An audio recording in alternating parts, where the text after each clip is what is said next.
Good. It is now recording.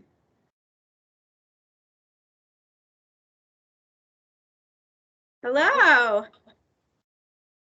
Hi. Hi, welcome. We're very happy you're here.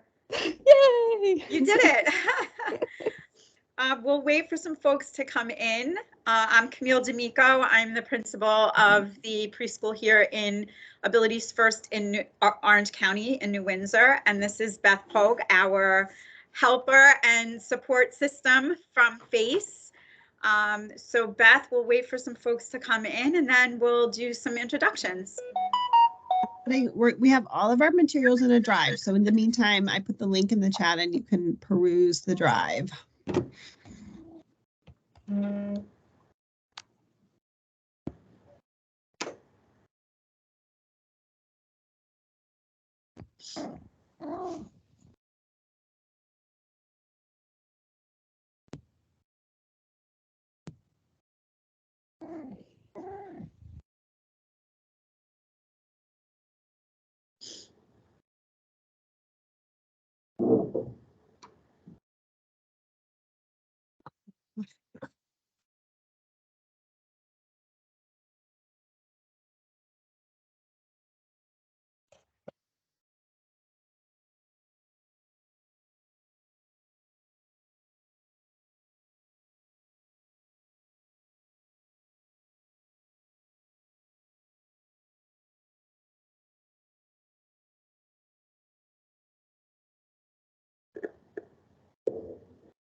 Hi, Sandra.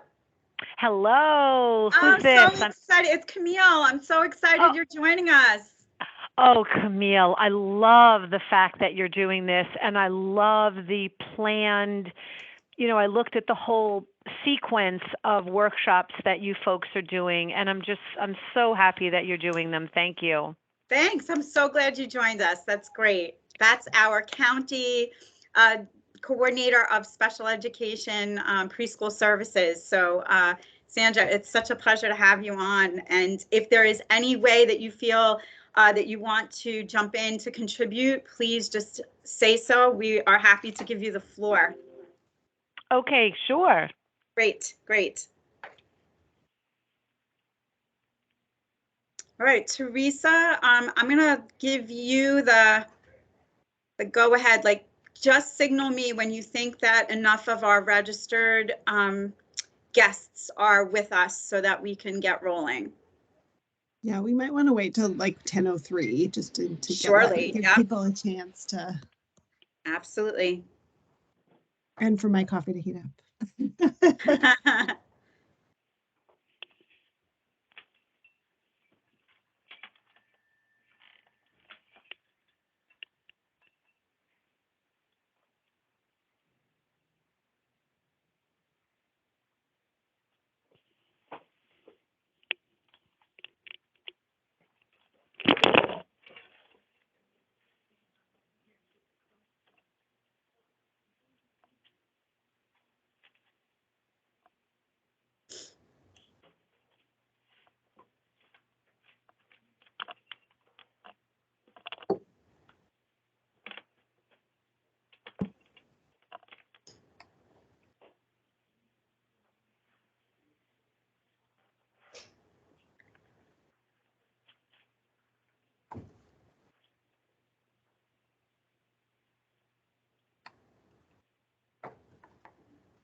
Okay, I'm not seeing too many other invites that didn't make it in. Teresa, Teresa, does it look like we have our registrants here? Yeah, I think we are missing maybe 2 folks, Okay. but I see one person just accepted the invite, so I think we're looking pretty good. Okay, wonderful. I just want to welcome everybody. For those folks who are going to continue to join us, they'll be able to come right in. I want to let everyone know that we are recording and transcribing this session. That is for the benefit of anybody that could not join us live, for us to be able to share the recorded session so that they can continue to access this information in asynchronous ways. That's part of the whole plan of Unplanned Journey, is for us to be able to build a catalog of resources for families that participate in special education programs. So welcome. We should probably give everybody a little time to say a little bit about the reason you've joined us, and tell us just a little bit about your family and your special needs child, if you would like to share. So I see some names. I'm going to ask maybe Sherry Gagliardi to start us off. I'm coming. There we go. So my son's Lincoln Gallardi. He has severe autism. My nephews I help raise, and they're like 13 and 14 now. I raised them till they were about 9. So I know a lot of ins and outs, but every child is unique when it comes to autism. You don't really know what, you have coming. And my son is nonverbal. He's 4. So yeah, there's always a lot of challenges every day. He could be great one day and miserable for days. You just don't know. And it's more just learning additional ways how to navigate dealing with him. I am a single mom of 4. So it's hard, because he's like 2.5 kids on his own. And so then this way too, it helps with his siblings, because I can kind of teach them other things and show them other things and why he behaves the way he does. But at the same time, being able to give him some, I don't want to say consequences, but you know what I mean? Way to redirect his behavior and let them know that he has to be treated differently in that form, but still will have his own. So it's just really to learn more, extra stuff that I don't know yet. Great, thanks for sharing. A lot of good insight there. Yes. It is important to know, yes, he needs special treatment, but also needs to be held accountable for proper behavior. So that's great. All right, Sarah.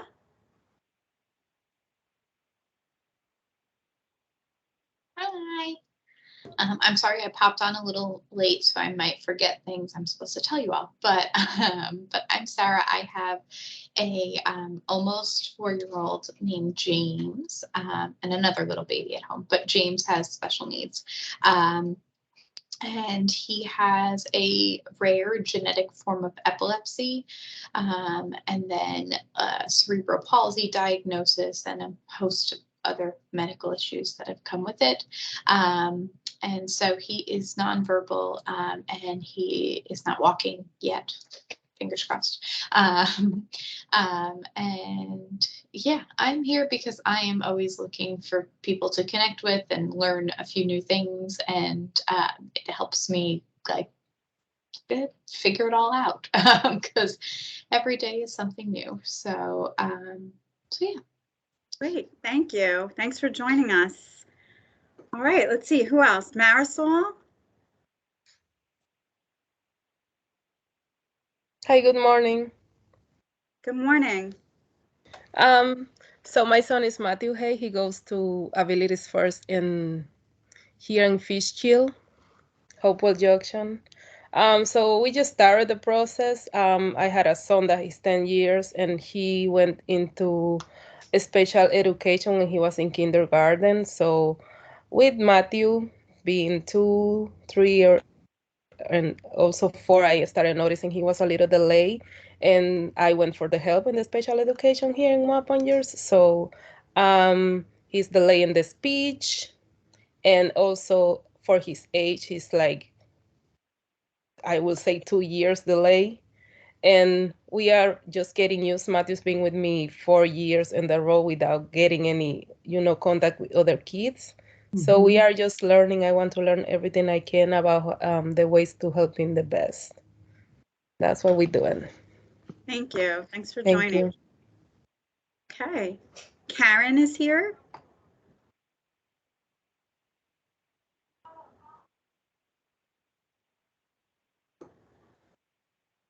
Karen, are you there?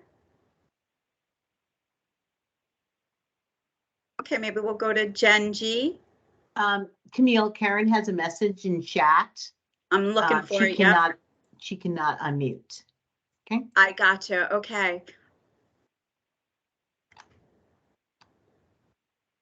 Okay. Is Jen G here? Hi, Jen. Hi, my turn. Hi, I'm Jen. I have a 4-year-old son named Steven. And I'm always just looking for more information. I got the flyer home from his preschool, so I was like, oh, I'll sign up and, see what information I can get. He's very smart, but he has behavioral issues, lashing out. So he's been kicked out of 2 daycares and a preschool. So we've gone through the evaluation process, and he's now in a center-based school so he can receive OT and counseling. So I just wanted to get some more. I'm always just looking for information to help him Great. navigate through social, emotional processes. Welcome. We hope we can give you some good information on those things today. I see that Christine is here, but she also cannot unmute. She says that she is Christine Torres with a 3-year-old son, Braden, on the spectrum, who is minimally verbal. She is an ongoing service coordinator in Sullivan. She is here to gain additional tools for the family as well as for other families that she serves. So that's great. Welcome, Christine. Okay, did I miss anybody? Let me just see. Anybody else, please just feel free to unmute. I see some phone numbers, but not sure if those are parents.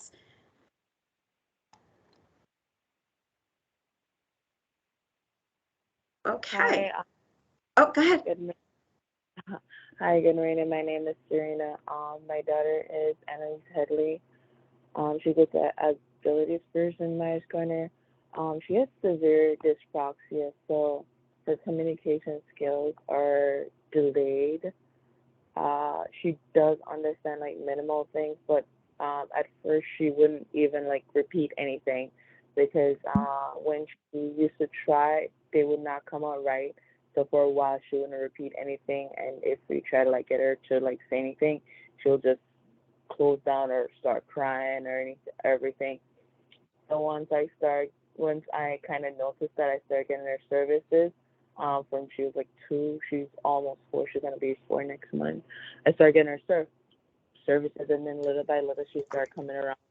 She also has an 8-year-old sister, which is kind of hard for her because she wants to do everything her sister does and become involved in everything her sister does. And then sometimes we try to say, hey, Annalise, you can't really do that. And then she becomes frustrated. So she starts having like a temper or a breakdown. And sometimes it's kind of like hard to bring her around because of that lack of communication. She also has a newborn in here. So you know how that goes. So I've noticed that she's become a little jealous because of the newborn as well. So I'm just really here to see how I can help her navigate some of those emotions, even with the lack of communication, and just to help her to see ways she can express herself, because her language is so delayed. Okay, thank you. Welcome. Is there anybody else that wanted to introduce themselves?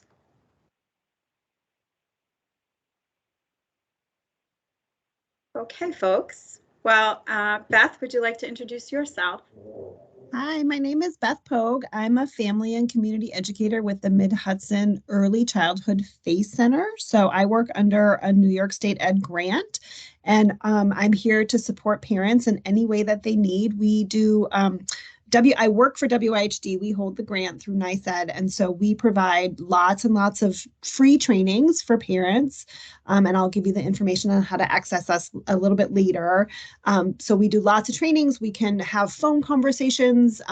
We can send emails. And then we also support educational organizations like Abilities First in the region. So we're here for you to support you through the special education process and to navigating all of this stuff. So and then also I'm a parent. I have a kid with a disability. He's in 4th grade now, but he has received services since he was in early intervention. So I've been through the whole process. He has a rare genetic syndrome.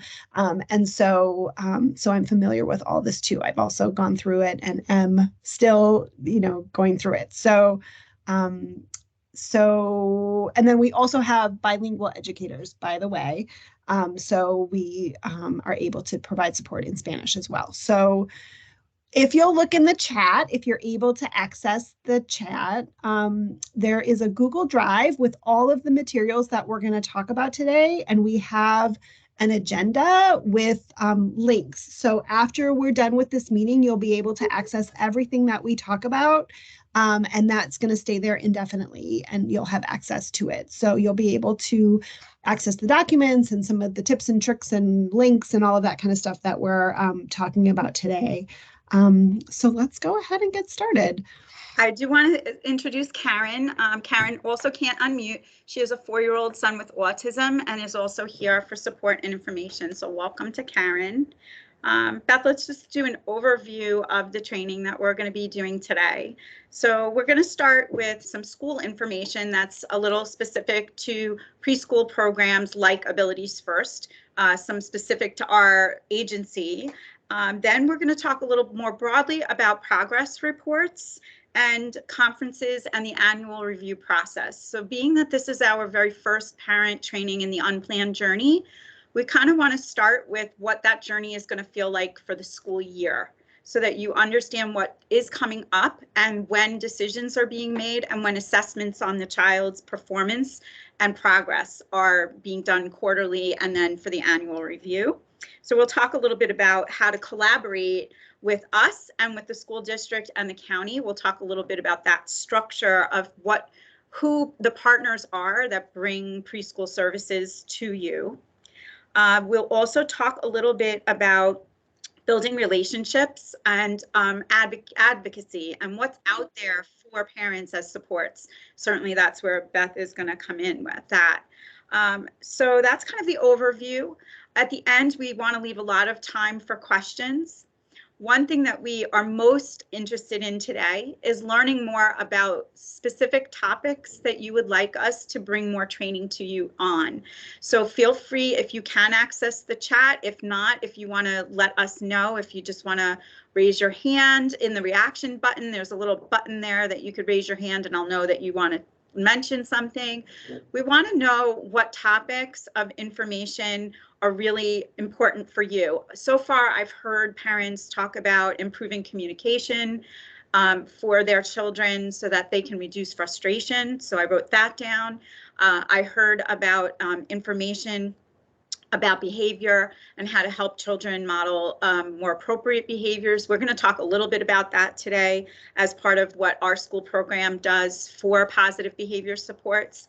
But feel free to just, give us a laundry list of other topics you'd like us to work on, and we can pull together a panel, bring experts in, and bring materials your way through the Unplanned Journey. We hope for this to become a monthly place for you to gather and for families to be able to then go in to our catalog of resources that we will have available online.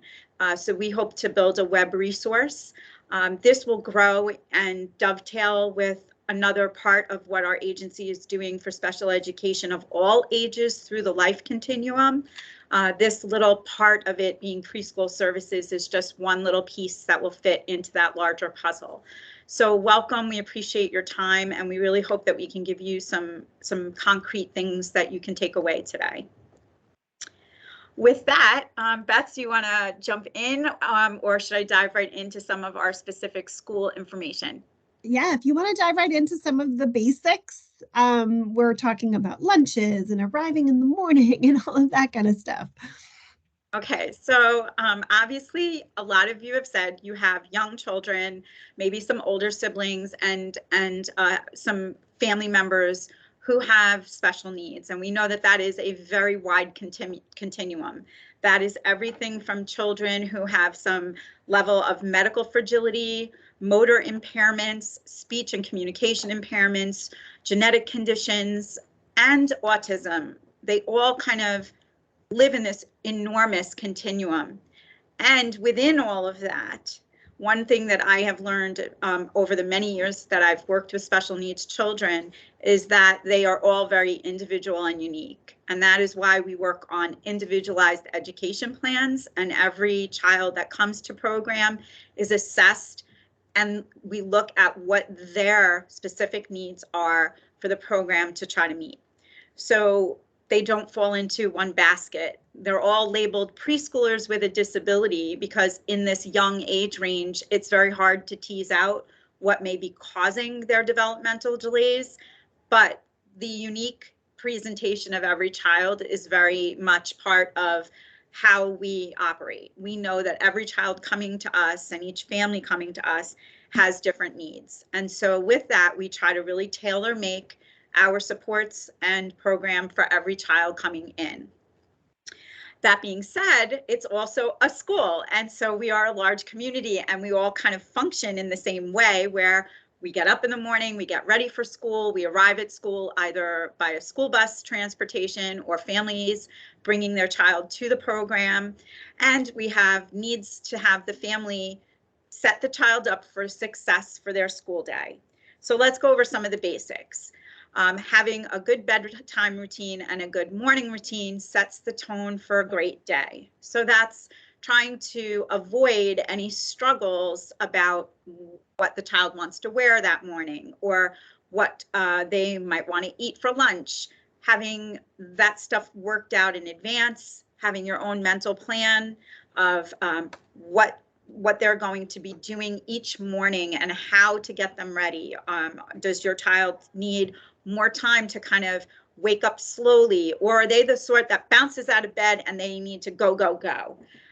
Knowing your child's individual personality and self-regulation style helps you have a successful morning before school. A successful morning before school is definitely going to lend to a more successful day in school. So basics for lunches. In our program here at Abilities First, we do not serve meals. We have toyed with that idea. However, we have found that the children are so particular about the foods they will eat that having a meal service where everybody is given the same food is not hugely successful. Many of the children reject the choice of the day, and we cannot individualize enough for them. So that being said, we rely on families supplying meals to us and snacks. We ask families to prepare the food to be safe to eat independently as much as possible. We also do not have the ability with a large group of children in each class to prep those meals. So if grapes come in, those need to be chopped up to a safe size. If hot dogs are served, those also need to be chopped up to a safe size. We send home some tips and ideas for healthy, safe lunches. But the three basics are variety, make sure that you're giving children the foods they like. We want them to have an adequate amount of food to keep them comfortable during the day and nourished during the day. So send a variety of things. Choices, if they are picky, is very helpful. We can offer the first choice, and if they don't eat enough of that, then we can put that away and offer a second choice. That's usually very helpful. Packing safe snacks and things that are easy finger foods, self-feeding.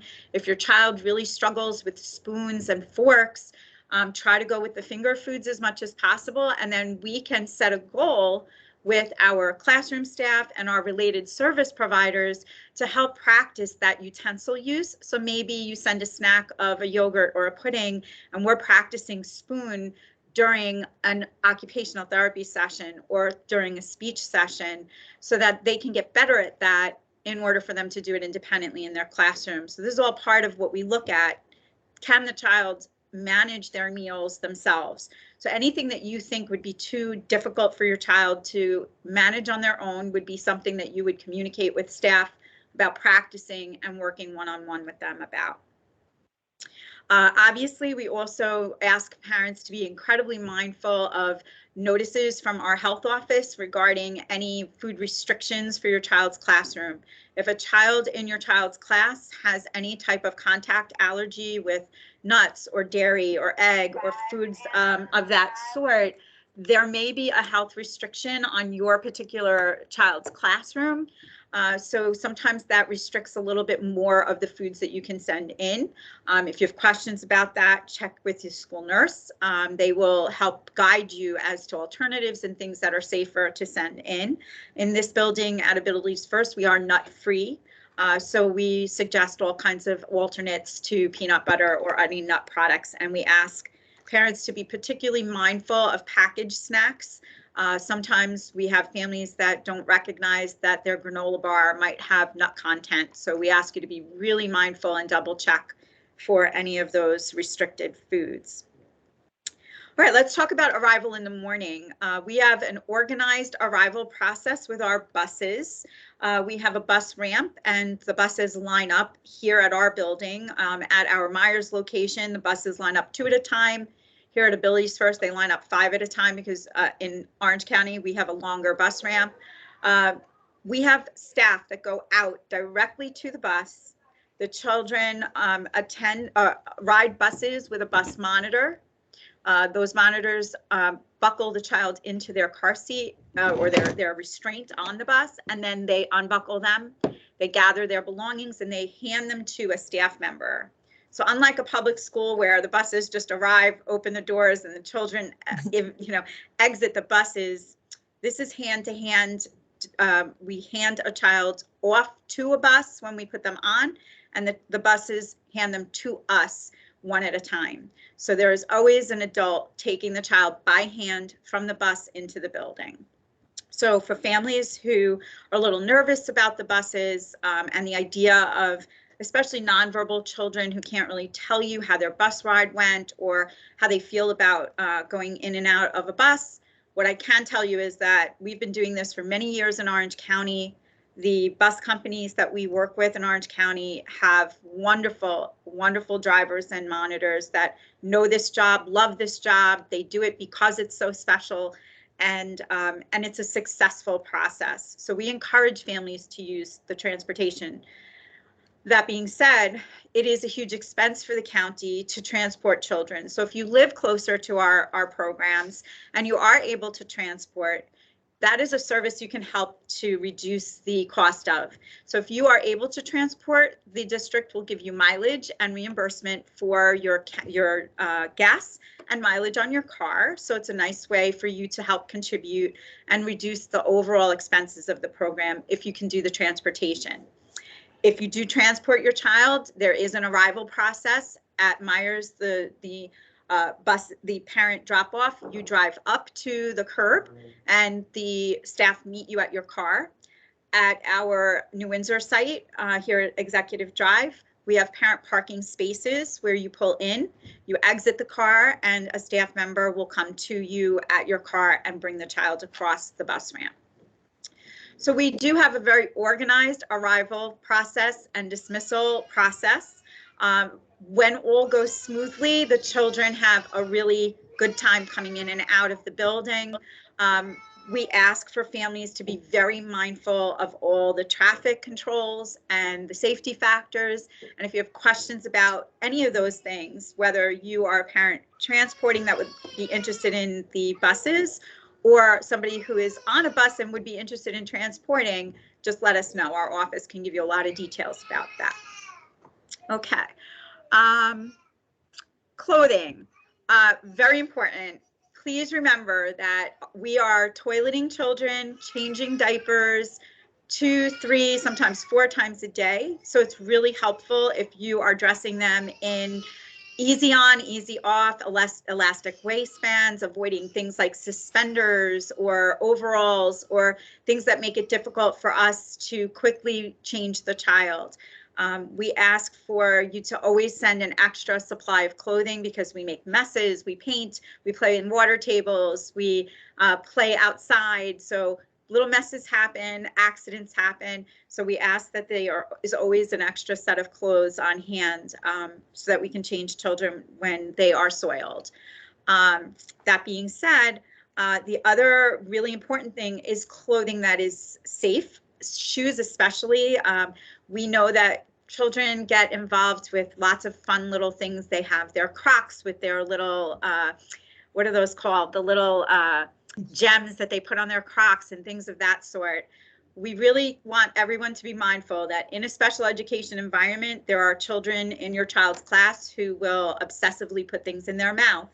So think about things that could fall off your child's clothing or be left aside in their cubby that could be a choking hazard. Jewelry is a really big thing that we ask parents to avoid.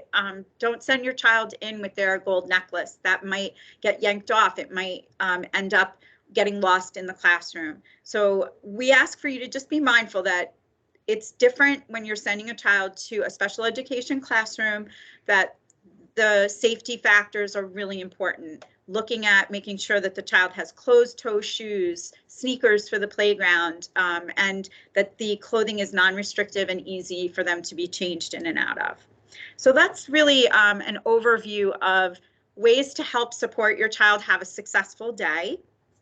And then we can talk a little bit about routines. We have established routines. They arrive, they go to their cubby, they put their things away, they go to the bathroom, then they start their free choice and morning work.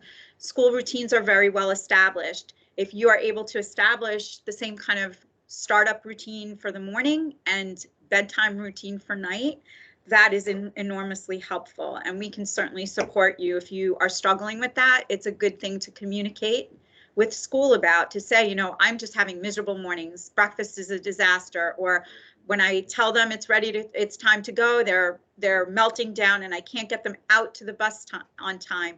These are all things that we are very familiar with, and we can support with some established guidelines, tips, and even graphic organizers and icon supports that we can help you with. All right, I'm gonna take a little break and let Beth explain a little of the ways that they have resources and trainings to support all of that successful transition to school. And so I'll let you have the floor a little bit. So again, we have a Google Drive with all of the things in it. So everything that I talk about will be available, and there'll be links provided, and you'll have access to that. So I might go quick, but you'll have access to everything. And then I'm always available via email or phone to support you with further questions. But I just wanted to, talk about that again. So routines. So routines are great for kids. And we love to give kids a chance to do things on their own when it's possible. It's not always possible in the morning, and your ease is important too. So just balance those two things. And it might be that you're having them do their own jobs after school, right? When they come home, instead of trying to make yourself crazy trying to get that done in the morning. But also just talking through, maybe you're not having them get their shoes on by themselves because that's torture for you and it makes your morning crazy. But it might be that we're talking. Now's the time that we get our shoes on. Now's the time that we get our jacket on, and we do it in the same order every morning. So that type of consistency might, sometimes is enough. Just the things that you're talking through, and talking to your kids all the time in full sentences is really, really important. I know that I remember for my kid, I found myself, because I wanted him to talk so much, I would simplify my sentences, and sometimes I would just say one word. And actually, what I ended up learning was that I should be saying all of the sentences and talking through stuff all of the time. And so just keep that in mind. It's a really nice thing. I always called it like the book report. I just narrated kind of everything I did all the time. And it kind of became a sweet little interaction between me and my kid. And it actually did lead to him talking. And so So I think that's one temptation, especially when we have kids who don't talk. We try to kind of simplify things and say things one word at a time. And talking through your morning routine in full sentences is a great way to establish a routine and to also get that sort of those language juices flowing. And so what we talk about is a behavior matrix, and Abilities First uses a behavior matrix. And so that's a tool. We don't need to get kind of too far into it today so we can get through our agenda. But I just wanted to give you, everybody here, I know, mentioned some challenges with behavior. And we're doing a monthly series. We're calling it a Lunch and Learn series. And it's about positive behavior supports for families. It's geared towards preschool kids. We're doing it once a month.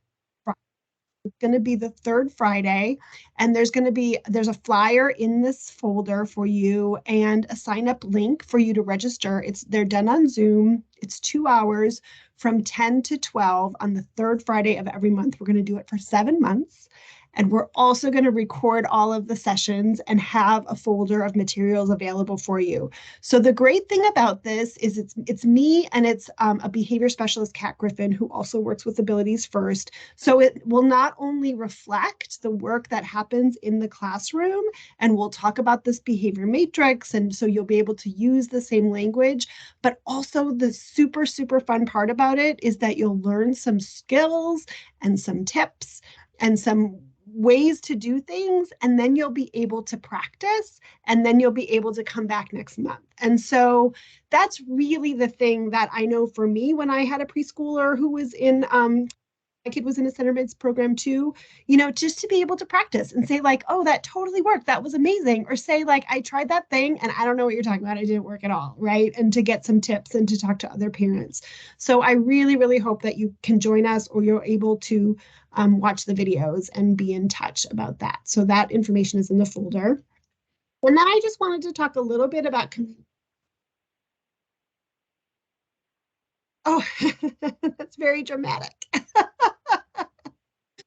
And so communicating with the school. So what we always talk about is just the relationship with the school. You want to make contact with your teachers, and they want to make contact with you, right? You want to establish a relationship before there's a problem, and you want to be in touch and find out the best way to communicate. I know that Abilities First, you guys use Class Dojo, which I love. Stuff comes in text. You get pictures during the day. I know that I like to send notes to my teacher, Finn didn't really sleep well last night. He might be a wreck today, or he was really mad about this morning. Or it might be something bigger that happens. It might be, that we had a death in the family and our routines have totally changed and everybody's really sad and it's really affecting my kid. So just be sure to be in touch with your teachers about all of the stuff that's going on. And as we said before, your kid is this broad category of preschooler with a disability. And in preschool, the things that we're working on are the things that you're working on at home. We're not into like the academics. We're not into core curriculums.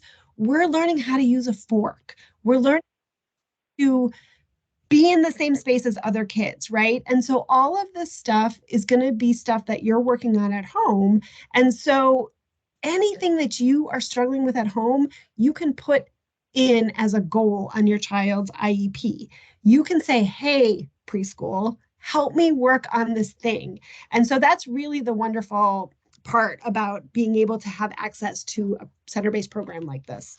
And I'm gonna kind of go right into the CPSE process. So I wanted to let everybody know, on that note, just a little bit kind of review. I know you guys are all here, so you all have an IEP. You've been to a CPSE meeting, but I kind of want to review this whole process now that you're here and now that you'll be able to kind of take this information in. I know it's such a whirlwind to start this process with the school district.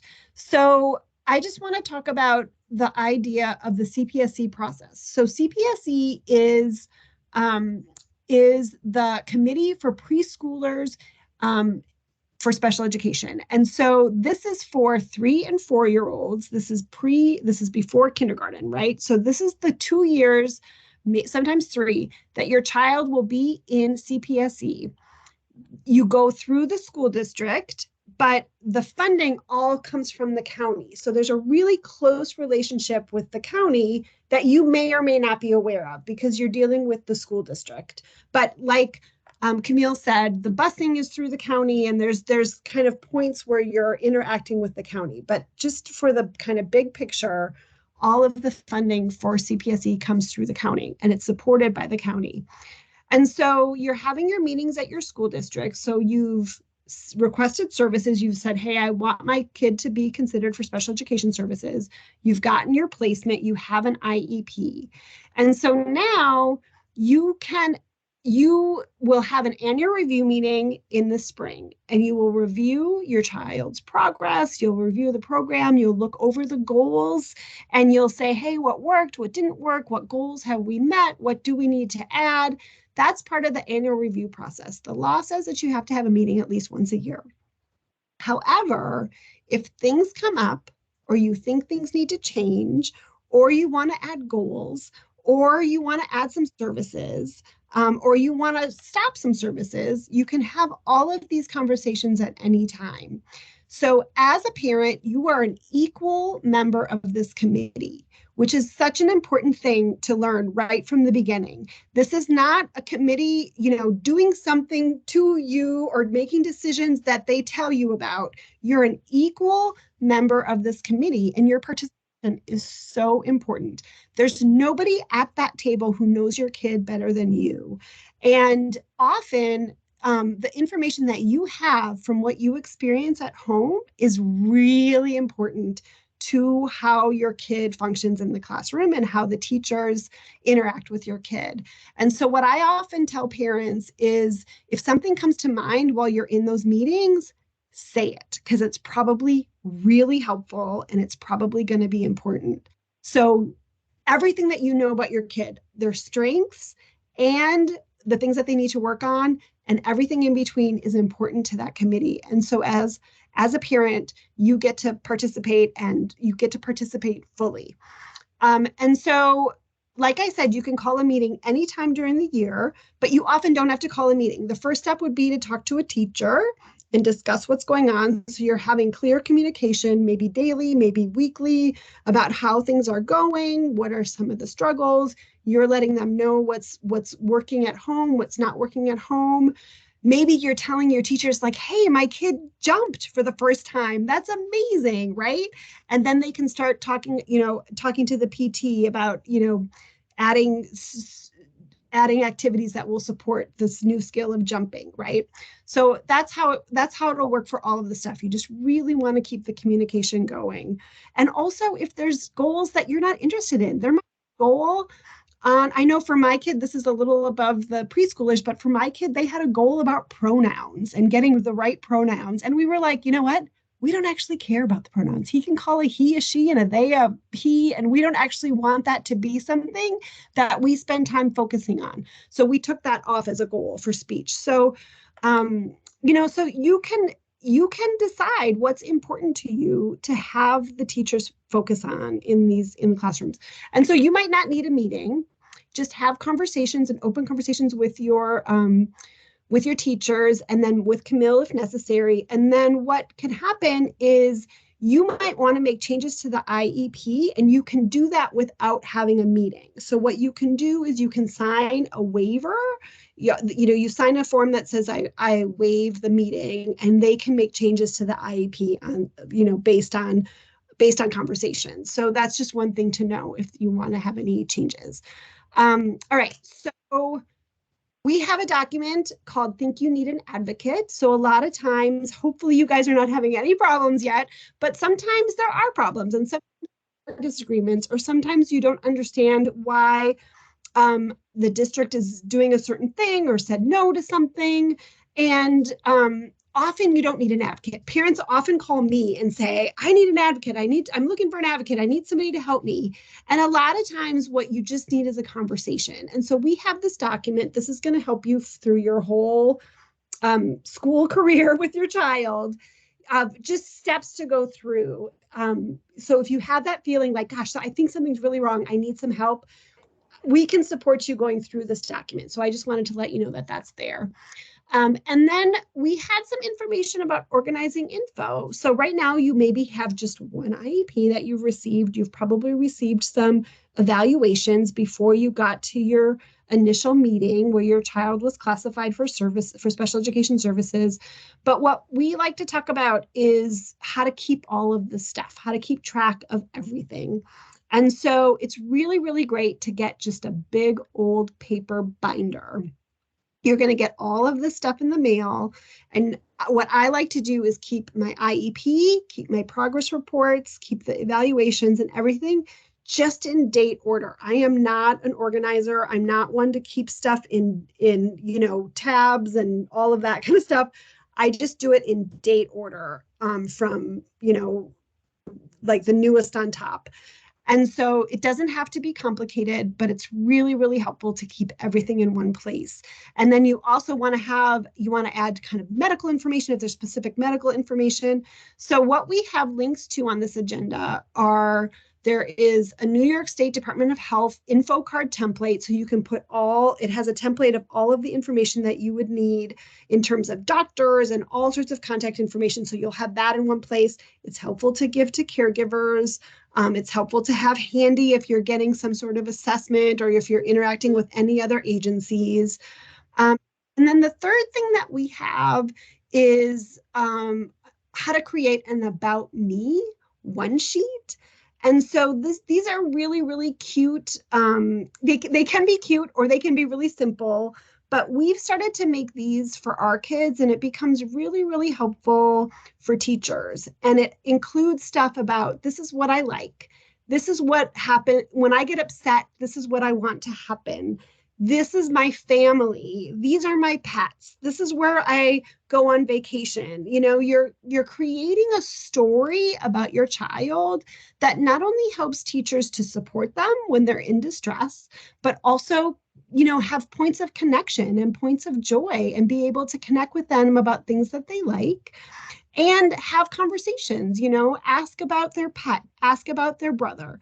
And then also included on that, you can have specific information about any health concerns. I know my child has hypoglycemia, so we had tips on what that might look like and signs to look for, and then what to do if you see those signs. So that was an important part of our sheet, is that piece of health information. So you can make it, a big bold square around it.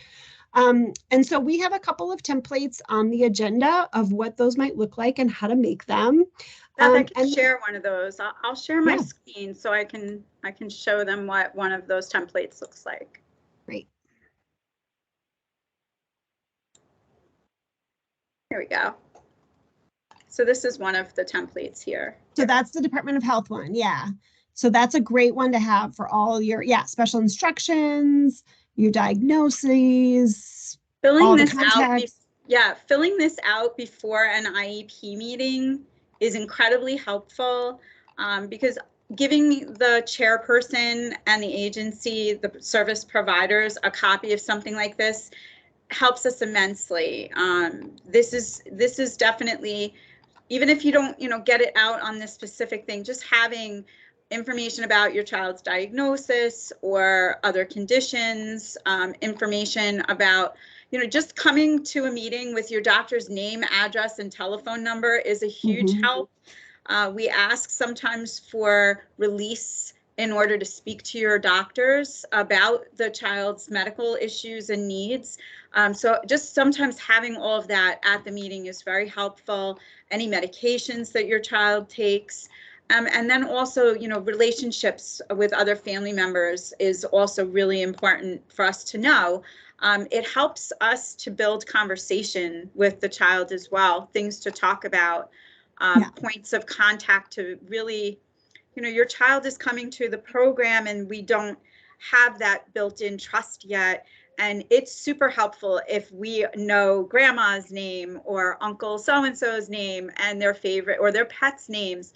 Those little bits of information before the child comes to school are incredibly helpful in helping them to feel connected to us and safe with us in ways that help develop the relationship that's going to bring out the best efforts and motivation to work with us.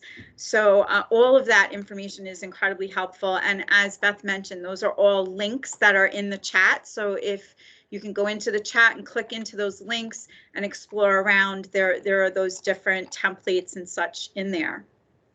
And we also have one that's a CPSC child information worksheet. And so you can use that, like Camille said, getting ready for any kind of meetings, getting ready for the beginning of the school year, but especially getting ready for your annual review meeting. It has questions that follow the sections of the IEP. And so you'll be able to fill out both what your child's strengths and interests are, but then also what your concerns are with development, what you might want to add as a goal. And what I like to tell parents is to print it out and set it on your kitchen counter for a couple weeks, and really start to notice stuff that comes up. You're never going to think of stuff. You're especially not going to think of stuff at a CPSC meeting, but even the day before or 2 days before, you're not going to think of all of the things that you want to say about your kid. But if you can kind of sit it there and just take notes over a couple weeks, it becomes a really, really, really helpful tool when you're in that meeting and you're talking about what you want, what kind of goals you want to have for next year, or what some of the challenges have been. So Beth, I just want to call attention to the parts of the IEP that sometimes it becomes a blur for a family when we're in a CPSC meeting.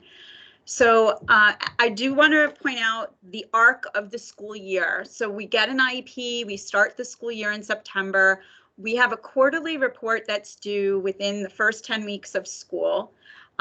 We have usually 3 semesters, so there's usually 3 quarterly reports. And then if your child is eligible for summer programming, there's usually a 6-week summer program, and eligibility is determined at the annual review meeting, whether the child will participate in summer or not.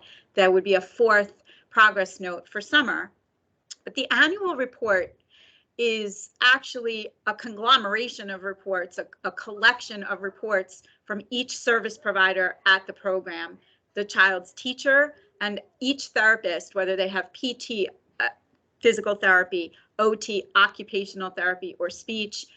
The clinicians each submit a report. There could also be counseling, and the counselor would submit a report. There may be a vision education teacher or some other type of specialized service that would also supply. So anybody that works with the child supplies an overview of progress toward the goal. So the purpose of that annual report is progress toward the IEP goal, the learning style of the child, the place developmentally that the child started for the school year and where they've come to at the time of the report.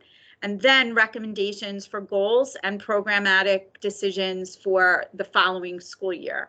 So this is really important because there are certain areas that are called PLEPs. They're referred to in different ways. Present levels of performance is how we refer to them. But when you are in the annual review season, each of those providers, in addition to the report, they pull information off the report and enter it into the child's IEP underneath the different areas of or domains of development to build the profile of the learner and how the child learns and what the child's learning needs are. So let's just look at this real quick. You can see there's cognitive and academic development, social emotional development, physical development and movement, and then management needs. And these 4 areas are how each provider reports out on the annual review report. So it's really important for us to think about cognitive and academic. Well, they're preschoolers. We're not super worried about academics, but can they listen to a story and tell me the beginning, the middle, and the end? Are they able to tell me what was yesterday, today, or tomorrow? Are they able to follow one-step commands? Do they know the names of colors? Can they recognize some numbers? Can they count up to 3? Can they tell me when something is more than something else, or bigger or smaller? Those are cognitive concepts that we look for in the preschool areas. And there's a lot of great references online. You can look up like cognitive development for a 3-year-old, and it'll give you kind of a scope and sequence of what most 3-year-olds know and can tell you. and it'll help you gauge where they are cognitively, social, emotionally. What are your child's strengths? Are they friendly? Are they silly? Are they funny? Do they like to tell jokes? What are the concerns in a social emotional area? Do they cry easily? Do they get frightened easily? Do they have trouble sharing or taking turns? Those are all important things to talk about at a child's meeting. Their physical development. Before a meeting, it's really important to start taking notice. How do they go up and down steps? How do they navigate getting dressed or getting in and out of their tub for their bath? How are they able to get into a chair at the dinner table or down from the chair at the dinner table? Can they sit in a chair? Are you still using a booster seat? Are you still using a high chair because they won't stay seated and you still need to buckle them to keep them at the table? All of those different things about their physical development are really important. Their strength level, can they lift their school bag onto their shoulders and carry it, or are you the one carrying their school bag because it happens to have a lunchbox and some extra clothes, and that just weighs too much for them to carry? Those are all important things to think about before the meeting. And then the management needs. This is really where we learn the toolbox and the kit of things that help you manage your child. So if your child loves M&Ms, or your child has a particular blanket for security or a stuffed animal for security, those are all great things for us to know about. What helps your child get through the parts of the day that are incredibly challenging for them? What are the challenging parts of their day, and how have you figured out ways to get them through it? That's the management need piece. So something like this that we were just showing you, having some notes jotted down in that format helps us, one, write really good reports, and then have those conversations at the meeting so that we're developing a really targeted IEP for the next year. I always am disappointed when I receive an IEP and it says, we'll learn how to count or recognize numbers 1 through 5. We'll learn the alphabet. We'll learn sight words, any of those academic things. Well, yeah, we're a school, we teach. We're going to teach any child who's ready to learn those things. That doesn't really help me know that, Johnny really needs to have somebody help him with his backpack, putting it onto a hook. And when they are going to eat lunch, they don't know how to open a zipper. And so they need help learning how to open the zipper on their lunchbox. Those are the important things that we need to know about. Strengthening their grip, right? Like yes. Yeah. Or, I'm going to send things in a Tupperware container, but my child can't open that Tupperware up by themselves. They need help with that. Those are the critical pieces of information to help us get the child through their day successfully, and then practice the real things they need to practice to be ready to be a student. Preschool is all about getting them ready for school-age programming, and that to us means learning how to sit in a chair for a little lesson for circle time, following a finger play, knowing how to come up and find their name on and picture and move it from I am here today, like I am in school today, and or how am I feeling today? I'm feeling sad or happy, and I can make that comparison. Those are the things that we really want to help your child learn how to do. Tell us when they're hungry. Tell us when they need to use the bathroom. That's the other thing too, is we talk about self-advocacy for older kids, and self-advocacy and self-determination for kids with disabilities starts in preschool. And it's as simple as being able to have preferences and express their preferences, or to have choices, to be able to say no or yes. All of that kind of stuff is the beginning of the seeds of the kid who advocates for themselves in middle school. And so that's really a big part of what you're teaching now. Yeah, we want our children to know how to ask for help, how to tell us when they need something, even if they don't know what they need, but they can come to us that there's something that they need. We can then cue them and figure those things out. So in school, some of the things that we use that families don't typically have in their home, we use first then boards. So that's just a little printout that has a place for first and a place for then. And their school day is broken up into different times of day. So we have our bathroom time, our playground time, our story time, our circle time. We have icons for all of those. And so a child may have on their desk that first it's circle time, and then it's going to be snack time. And that helps anchor them in the expectation of what we expect for them at circle, and then what we expect for them at snack, and what they can look forward to having next. So anchoring that, it's called headlining, always telling the child what we're doing now and what we're doing next. Not 4 steps ahead, but just what we're doing now and what's going to come next is about the developmental level of a preschooler. So first we're doing this, next we're doing that, or first, then.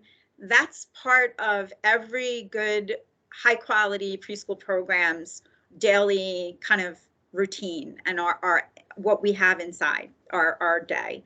That's a great nugget for mornings and bedtimes too, right? Yeah, so I wanted to make sure that we talked about first then. Teresa's cueing me that we want to leave time, and we know some of you have to get back to work and such, so let's leave a few minutes for our Q&A. So please, if you can put questions in the chat if you're not able to unmute, and I will look for them. But for anyone who would like to just take themselves off their muted microphone and just chime in.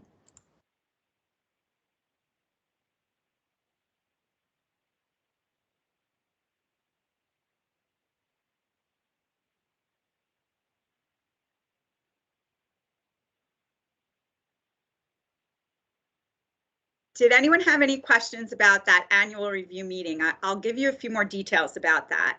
That'll usually happen in the spring, and the participants are you as part of the committee, the school district, and all of the providers submitting their reports.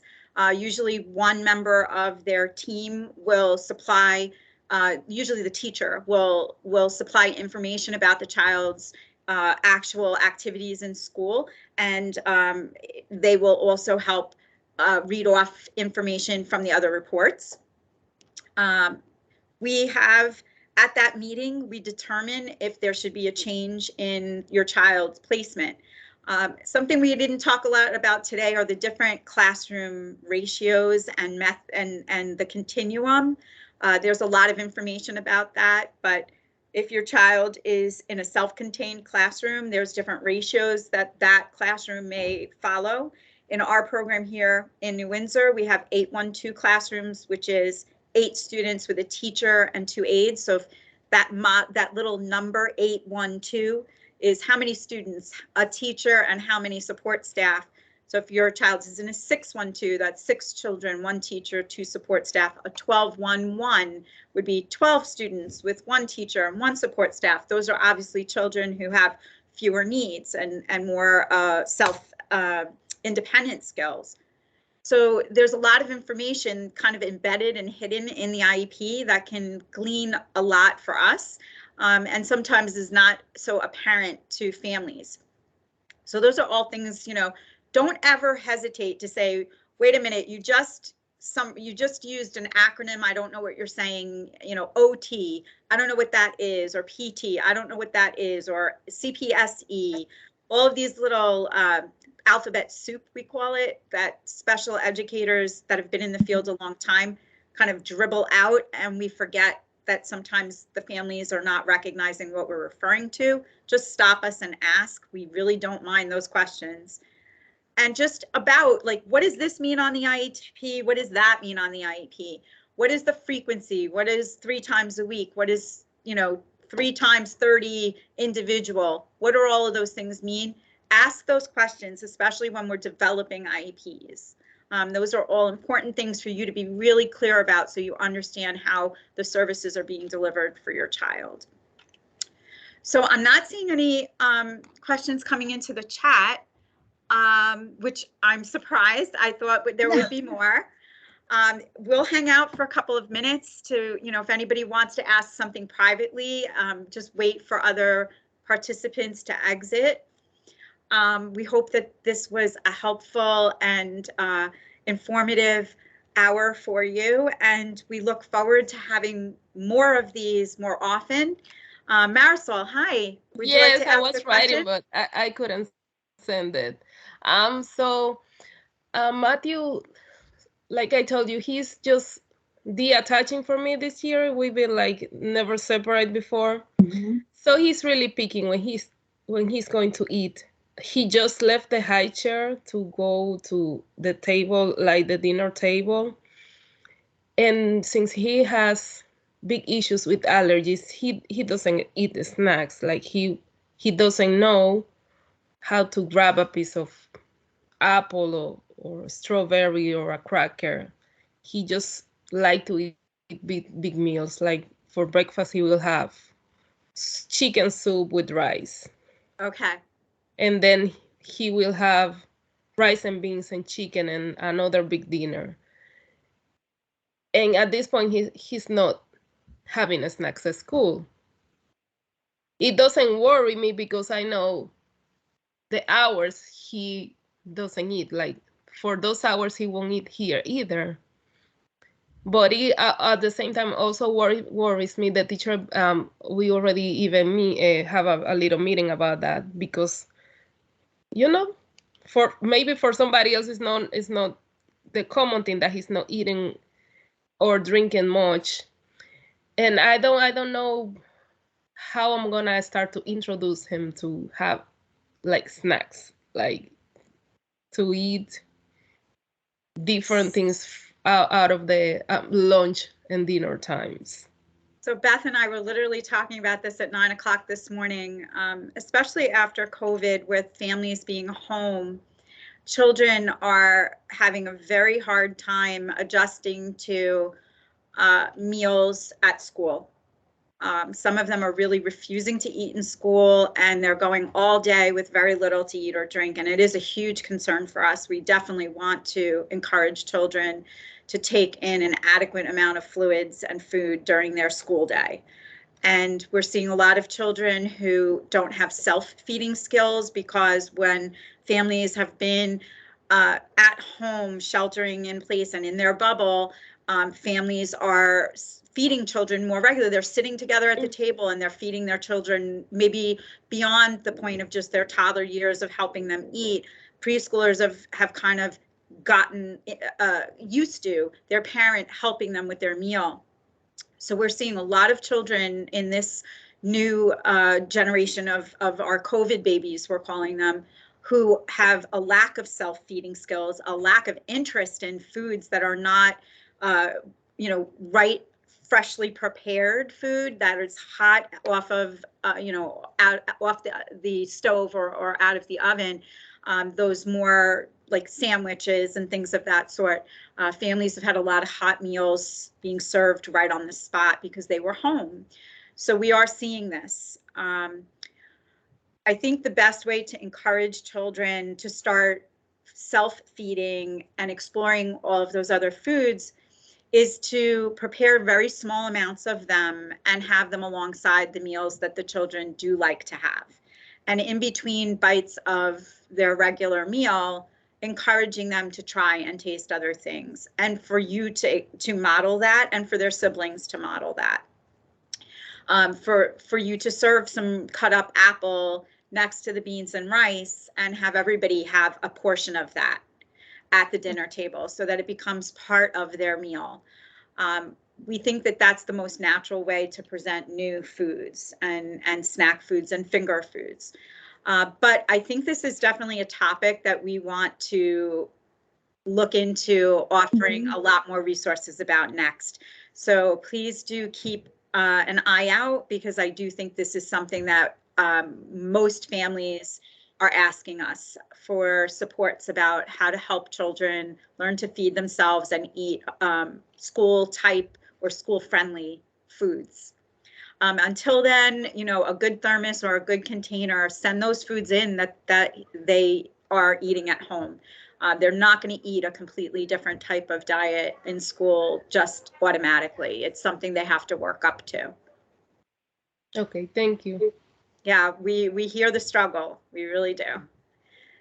All right, well, this has been terrific to have you. I hope that we were able to answer questions for you, and we appreciate your time. So thank you for coming. Thank you. Thank you. Have a good day. All right, I'm hoping we get some feedback. Joanne, are you still here? Let me see if Joanne's in. All right. Thank you guys. Have a good one. Thanks. Feel free, if anybody has any questions, you can email us as well. Oh, cool. All right.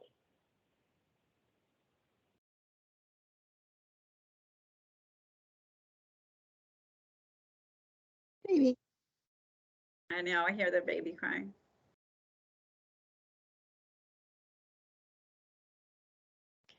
So funny. I know, it's funny. I wonder, I'm curious why sometimes it announces that and not others. Must be a setting on their end. It might be because I know during some of our board meetings, the chair, ironically, he's the only one that's announced every time he comes in and out. So Yeah, that was wonderful, you two. Thank you so much. I feel like just being a participant who really is not familiar with this process and these services and the info, it was very clear and just a great start. So thank you both so much. okay, Yeah, great. and I think that people can access all of it too, even not even looking at the video. I feel like even with the materials, they'll have some support there too. Absolutely. So what I will do, Beth, so in case folks who have jumped off